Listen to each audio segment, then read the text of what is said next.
The first sound was the blade of a ring slicing the night, sharp, surgical, and aimed straight at my ribs. At 3:17 a.m., my world widened to the cold glow of a digital clock and the quiver in my grandson's voice. "Please, Grandma, don't go home. Stay where you are." Fear has a tone you can taste. It's tin and smoke and the tremor of something you've loved your whole life suddenly cracking. "Trust me," he said. And I did, even before I knew why. I was in Margaret's spare room, 2 streets over from my own house on Elm Street, the lace curtain breathing softly with the air vent. "Wade, honey, what's wrong?" I asked, and the silence that answered me wasn't empty. It was crowded, as if he'd cupped his hand over the phone to listen for footsteps. "I can't explain everything right now," he whispered, the words crouching low. "Just please, don't go back to your house tonight." I sat up, pressing the phone to my cheek as if the warmth could steady me. I'd come to Margaret's after a dinner that felt like walking barefoot across broken glass. My daughter Carol, all smiles and legal folders, speaking about future plans and better for everyone, her eyes doing arithmetic with my life. "Is someone hurt? Is it your mother?" I fumbled. "No," he said quickly, breath hitching. "I overheard Mom on the phone. About tonight. About your house." I asked, "Who's they?" and lost him to a hush that stretched long enough for my panic to learn how to stand. "I have to go," he said, urgency raking his voice. "Someone's coming. Promise me you'll stay put." "Wade, wait." The line went flat with finality. I pushed the curtain and watched Margaret's quiet street. Familiar porches, sleeping maples, the comforting geometry of a neighborhood that had outlived weddings and winters. Everything looked ordinary, which is the most dangerous disguise. Yesterday's dinner replayed in my head. Carol laying down printed forms about power of attorney like a dealer, stacking the last hand before the lights go out. Me refusing, her mouth tightening before the smile returned. She'd been circling my life since your grandfather died, asking about insurance, keys, accounts, calling my caution confusion and my boundaries obstacles. "Mom," she'd said, careful and condescending, "I'm just trying to help you plan." I know the taste of a trap, even when it's sugared. Also, the first light painted the far end of the street red, a quiet siren without sound, then another, and another. Margaret appeared in my doorway with her robe knotted at the throat. "Wilfred, are you all right?" I didn't answer.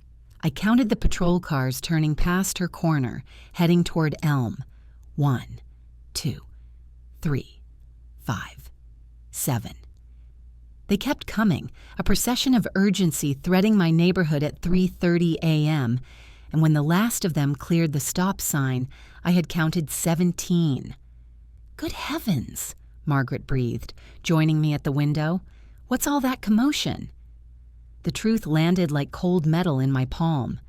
"I think," I said, and my voice surprised me with its steadiness, "my daughter just tried to destroy my life." We sat until the colors pulled back into the dark, the quiet afterward heavier than the noise. At 5 a.m., Margaret poured coffee into the same blue mugs we've used for 2 decades, and steam climbed the morning like a prayer. I held mine with both hands because they wouldn't stop shaking. My phone vibrated at 7:15 a.m., Wade's name carving hope across the screen. "Grandma, did you stay where you were?" he asked, exhale shaking. "I did," I said. "What happened?" "They searched your house," he answered. "Warrant and everything. Mom's been on the phone with them since dawn. She keeps saying they found what they were looking for." The words dropped one by one into me like stones thrown into a well. "What they were looking for," I repeated, and when the echo came back, I recognized it. Evidence. Not the truth, just something that looks like it. Margaret reached for my hand, her rings catching the light. "We will face this," she said quietly, but I was already wondering how to fight an enemy who wears your last name and smiles when the police lights turn the world red and blue. Margaret's kitchen became our war room by accident. 2 chairs angled toward a window, a legal pad that wasn't meant for strategy suddenly crowded with names and times. Wade's voice kept its courage because mine needed it. "Grandma, Mom told them you shouldn't come back yet," he said, fingers white around his mug, the steam making him look younger than his 22 years. "She keeps repeating this phrase. What they were looking for. She sounds proud. Pride is a shape you recognize even when it sits in the shadows." "What did she say last night?" I asked, and he glanced toward the door as if her silhouette might slip under it. "I heard her earlier," he said, the words soft with dread, "talking about how you'd probably try to hide evidence if you knew, and that the timing would be better for everyone if you were gone." I tasted the familiar varnish of that phrase and felt my jaw set. "Better for everyone," I repeated, and the cup trembled against the saucer when I put it down. At 8:40 a.m., my phone lit with an unknown number and delivered a voice made of velvet and varnish. "Mom," Carol said, calm like a tranquilized sea. "I hope you're safe. I'm afraid there's been a development." My mouth was dry, my spine wasn't. "They searched my house," I answered, watching a thread of sun slide across Margaret's table. "For what exactly?" "There may have been irregularities in Dad's estate," she replied, and the lie wore the politeness of a well-pressed blouse. "Financial discrepancies. Best if we discuss in person. Why don't you come home?" The invitation sounded like a needle dressed as a necklace. "I'll stay with Margaret for now," I said, and the quiet that followed felt like a held breath. Then her voice sharpened at the edges. "You can't hide forever, Mom. Whatever Dad was involved in, whatever you might know, it will come out. It would be better if you came forward." "Better for everyone," I murmured. "Better for the truth," she corrected. But what I heard was better for her plan. When the call ended, the kitchen felt a degree colder. Margaret drew her chair closer. "She's building a story," she said softly, eyes steady and kind, "and you're the villain in it." I wanted to argue, to defend the child I'd loved since she was a fist tucked under my ribs, but the night had already argued for me with patrol cars and paperwork. Wade leaned in, grief and resolve warring in his face. "Grandma, there's something else," he said, and the way his voice lowered told me this was the place where the floor gives way. "I recorded them after I warned you. Mom and Uncle Mark. I went back, used my key. They were celebrating." He set his phone on the table like a confession and pressed play. Carol's laughter filled the room, too bright, too sharp. "The old bank statements were perfect," she gloated, words slurring with champagne. "Who questions 1998 and the safety deposit box key? Genius. By the time they figure it out, we'll have power of attorney. She won't fight from a psychiatric facility." My hand found Margaret's, both of us gripping like we were the rope between a cliff and a sea. "There's more," Wade said, and he let it spool. Mark praising the plan, Carol inventing a fortune from phantoms, her voice cold with certainty. "At least 200,000, she said, as if a number could be cut straight from a lie and still sound like currency. "Dad skimmed for years. Mom believes the fairy tale." Then came the hinge that turned the room on its side. "Dr. Henderson owes me a favor. We already have her evaluation: memory loss, paranoia, inability to manage finances. Once she's incompetent, we take control and sell the house. We let silence breathe because it needed to." Outside, a sparrow argued with the morning. Inside, my past pressed against the glass of my present and fogged it. "The recording," I managed. "Can it be used?" Wade's mouth flattened.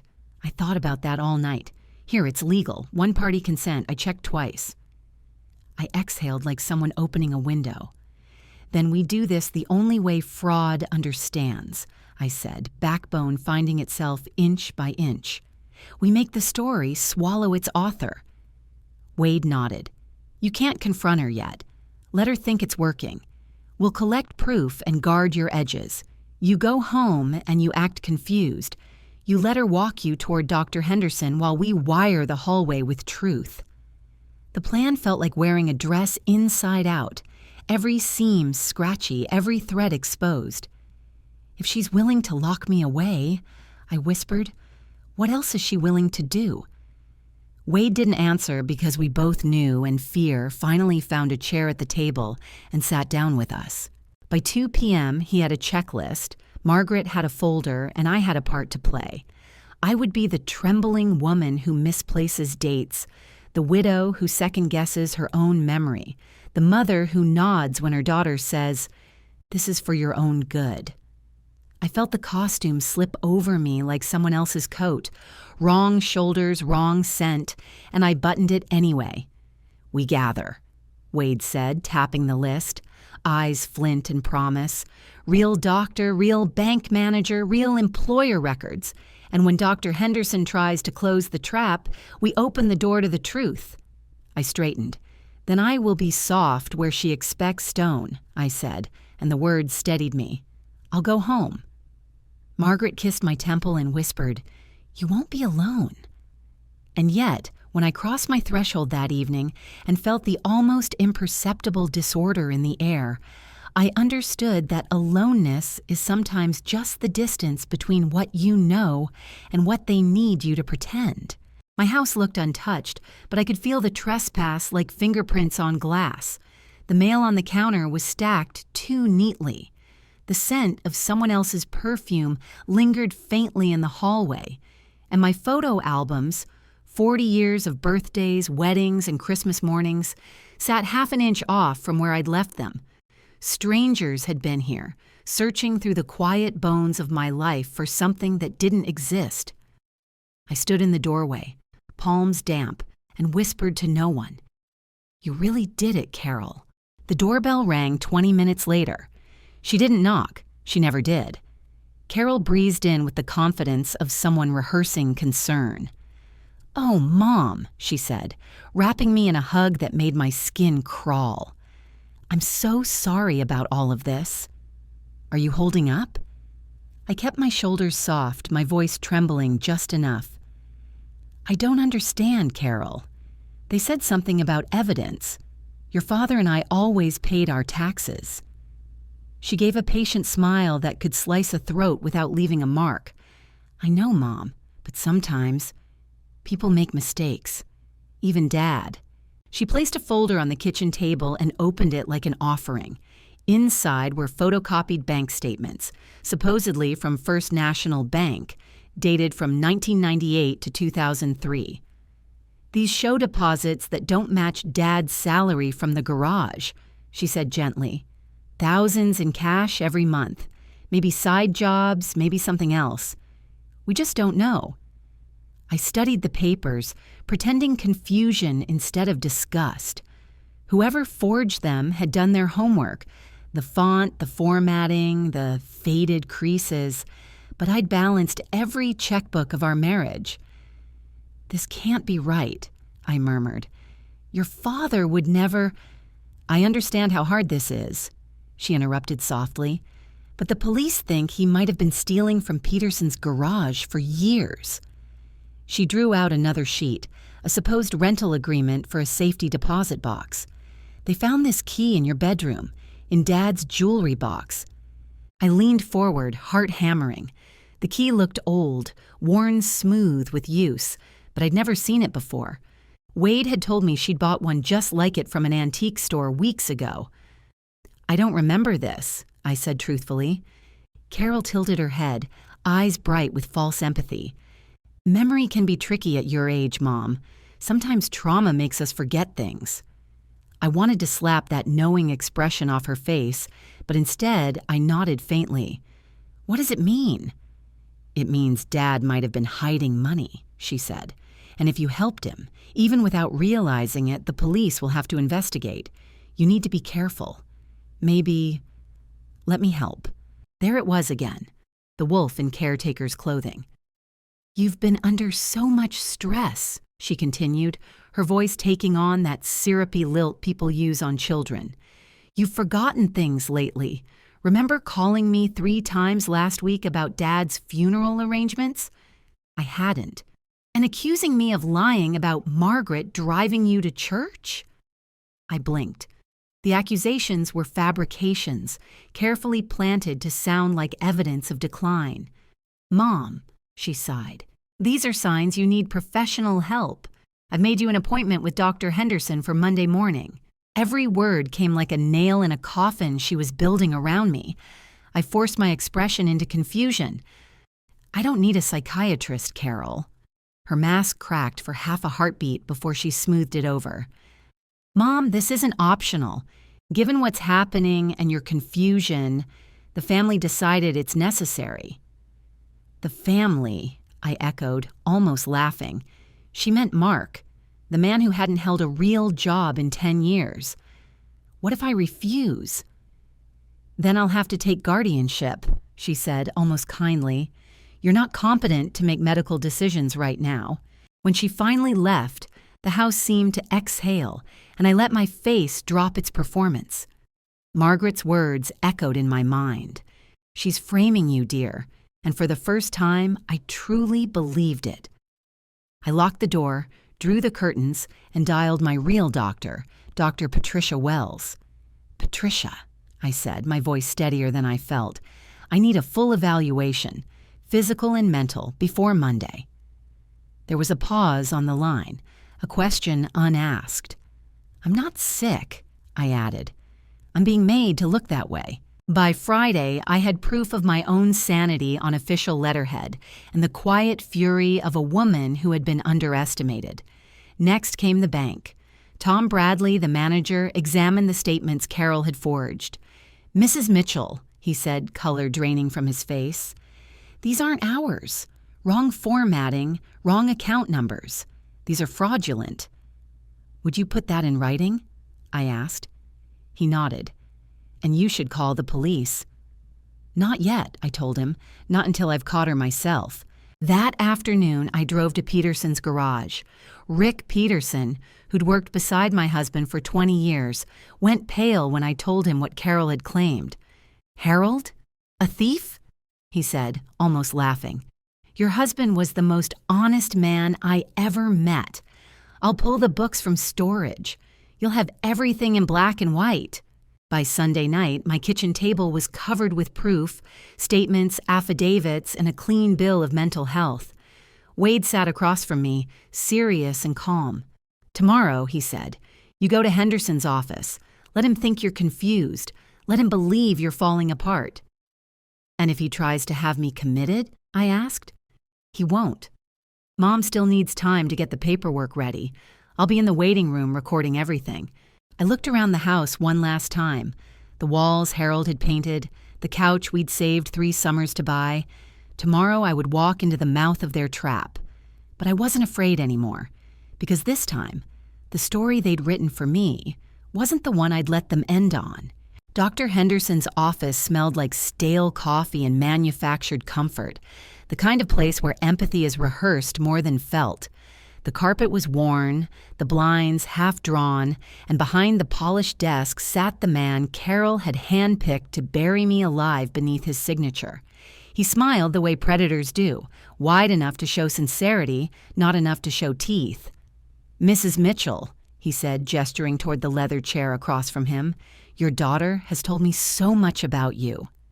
I returned his look with practiced uncertainty, lowering myself into the chair, clutching my purse like a lifeline. She worries too much, I murmured, letting my voice waver. He opened a file that was thick enough to contain a life story. I understand you've been experiencing memory issues, forgetting conversations, misplacing items. I don't remember forgetting, I said softly, watching his pen hover like a vulture. He nodded, pretending understanding. That's quite common. Carol mentioned repeated phone calls, confusion about church schedules. Do you recall those incidents? I don't, I whispered, eyes darting down as if ashamed. But perhaps, maybe I'm just tired. He scribbled, the sound of ink on paper loud enough to feel like a verdict. Stress can trigger cognitive decline, he said, especially after discovering your husband's financial irregularities. The words hit their cue. Financial irregularities? I repeated, as if the term itself frightened me. He leaned forward, voice gentle but sharp. The police found bank statements showing large cash deposits, tens of thousands of dollars. Carol told me you've been having trouble accepting that reality. I forced a tremor into my hands. Harold would never steal from anyone. Denial, he murmured, writing again. Very common. For every question he asked, I gave him what he wanted. A fragile woman drowning in confusion. When he asked about the supposed safety deposit box, I blinked slowly. A key? I don't remember any key. That's okay, he said, pity thick in his tone. You've likely repressed these painful memories. Trauma often hides itself. Maybe, I whispered. I suppose I just can't think clearly anymore. He looked satisfied, closing the file with a deliberate snap. Mrs. Mitchell, I believe you're suffering from early-stage dementia complicated by delusional thinking. You need care, a facility where you can rest and be safe. My heart beats steady, slow, deliberate, waiting.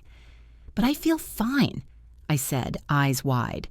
I cook, I clean, I pay my bills. Yes, he replied, standing, but your daughter has documented multiple incidents that prove otherwise. It's no longer safe for you to make financial or medical decisions.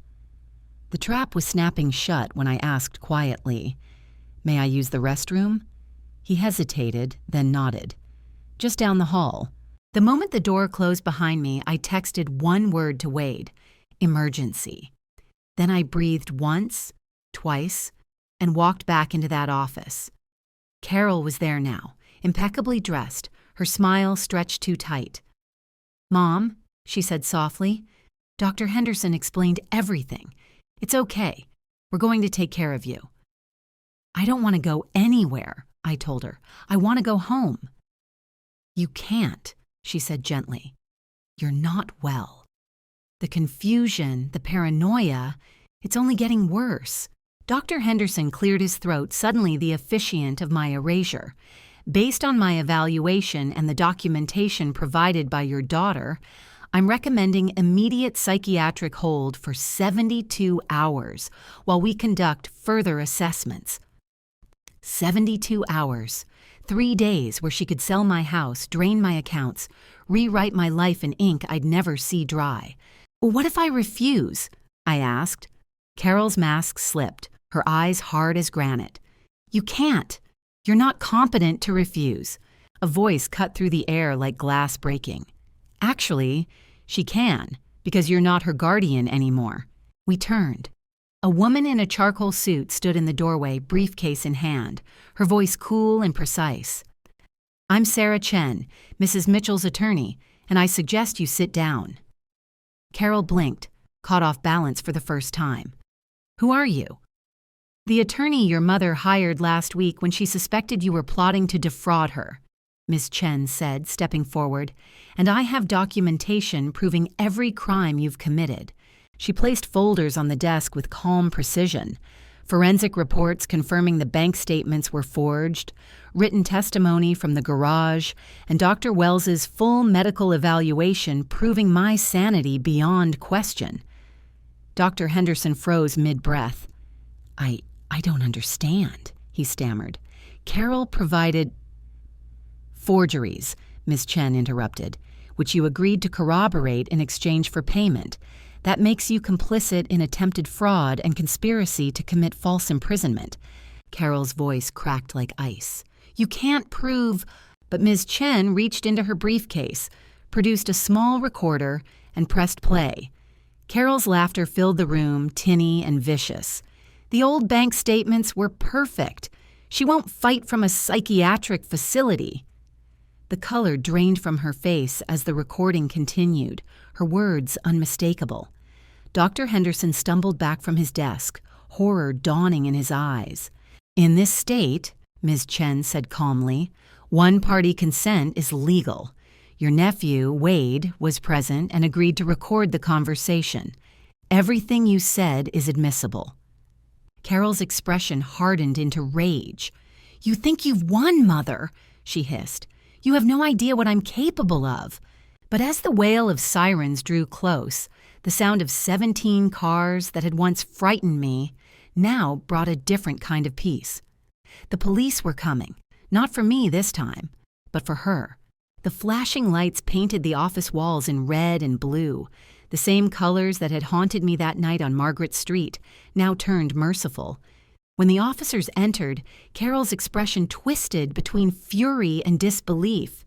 "This is ridiculous," she shouted. "I'm her daughter!" But the sergeant's tone was unflinching. "Ma'am, you're under arrest for attempted fraud, elder abuse, and conspiracy." Dr. Henderson tried to slip toward the back door, but Miss Chen's calm voice stopped him cold. "You too, doctor. You can explain your role in falsifying medical evaluations downtown." His face blanched. They cuffed Carol first. Even as the metal clicked around her wrists, she still had the audacity to smile at me, a cold, poisonous smile that no longer resembled my child's. "You think you've won, Mother? You think anyone will believe you after this circus?" I held her gaze. "I don't need them to believe me, Carol. I just need them to see the truth." She scoffed. "This isn't over." Her words followed me out of that office, an echo that would stay long after the sirens faded.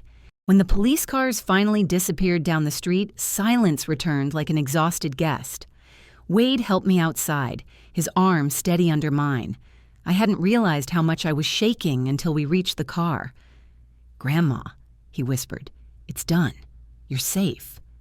I wanted to believe that, but as we drove home past the slow-drifting sunset, I felt hollow, like a house after the furniture's been moved out.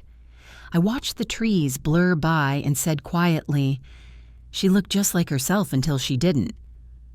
Wade didn't answer, only tightened his grip on the steering wheel. The next weeks passed in a haze of interviews, statements, and courtroom hearings. Ms. Chen handled everything with quiet precision, her voice cutting through Carol's lies like a scalpel through silk. The evidence was overwhelming.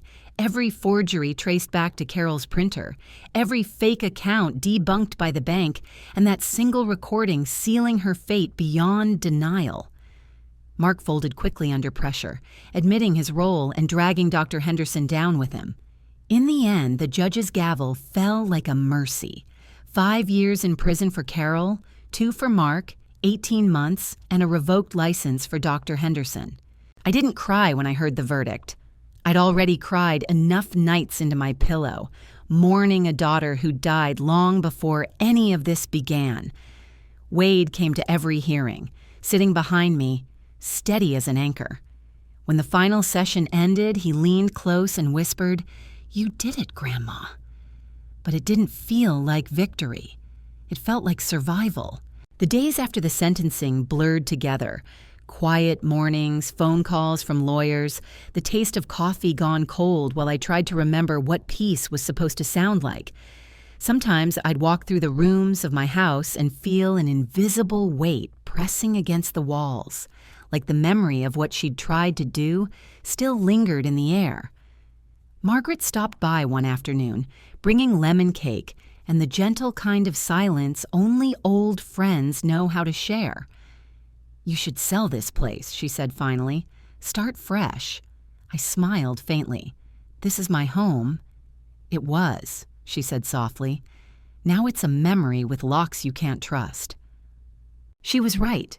I replaced every lock, scrubbed every surface, yet the house still felt touched by betrayal. Even when the police had cleared everything, I'd wake in the middle of the night expecting footsteps in the hall. I'd listen for the sound of drawers opening, the whisper of Carol's perfume. It took me months to realize that what I feared most wasn't her return. It was the truth of who she'd become. Wade and his girlfriend Emma visited every Sunday, their laughter slowly rebuilding something in me I thought had died. One afternoon, Emma asked, "Do you ever think you'll forgive her?" I looked out at the garden Harold planted when Carol was a baby. Roses climbing the fence, sunlight turning the petals gold. "Forgive?" I said quietly. "Forgiveness isn't the same as forgetting. I can wish her peace from a distance, but she can never be close again. 5 years isn't forever," Ms. Chen had warned me, and she was right. The thought of Carol walking free again left a chill I couldn't shake. So one morning, I did what survivors do. I made a decision. I sold the house. The papers were signed within weeks. Wade helped me pack, wrapping the old photographs and mementos carefully, his hands gentle where mine trembled. On my last night on Elm Street, I walked through every empty room, the echo of my footsteps whispering across wood. Harold and I had sanded ourselves. I stopped by the window where I'd once watched those 17 police cars pass, their lights turning the world red and blue. That was the moment everything had begun to unravel, and the moment I'd started fighting back. Wade found me there, eyes misted by memory. "Any regrets?" he asked.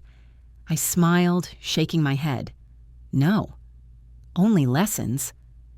"What kind?" "That family isn't about blood," I said. "It's about who stands beside you when the world stops believing your truth." The next morning, I drove south until the air turned warm and the sea came into view. My new life began in a small condo by the ocean, where the nights were quiet and the waves whispered peace instead of warning.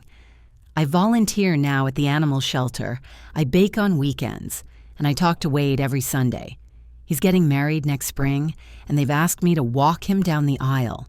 Sometimes when the tide is low and the world is still, I think of Carol, not with hatred, but with something heavier, sadder.